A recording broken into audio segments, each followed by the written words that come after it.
ఏంటయ్యా iron leg ఏంటి నువ్వేమన్నాను? పాపం ఐరన్ లెగ్ అంటే వేరే వాళ్ళకి ఎఫెక్ట్ ఉండదు. నీ గేమ్కి నువ్వే ఎఫెక్ట్ అయిపోతున్నావు ఐరన్ లెగ్ లాగా.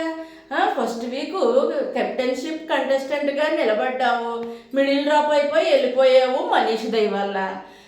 ఇప్పుడు చూస్తే సెకండ్ వీక్ కెప్టెన్షిప్ కంటెస్టెంట్ కింద వెళ్ళి మళ్ళీ సెకండ్ రౌండ్లో మిడిల్ డ్రాప్ అయిపోయి బయటికి వెళ్ళిపోయావు. మిడిల్ డ్రాప్ అంటే నువ్వు కాదు, సంచాలక్సే డ్రాప్ చేసేస్తున్నారు. ఇప్పుడేమో రీతు చౌదరి కూడా నిన్ను పక్కకి గెంటేసింది.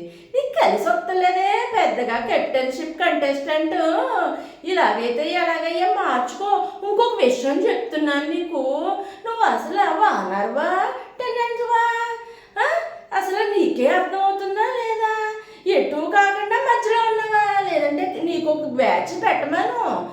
ఎటుని మేము తేల్చుకోలేకపోతున్నాము, మాట్లాడి మారినోళ్ళు గ్రూప్ పెట్టుకుంటాము, మాకు గుడిసె వేయండి, 3వ హౌస్ పెట్టండి అని బిగ్ బాస్కి రిక్వెస్ట్ పెట్టుకో.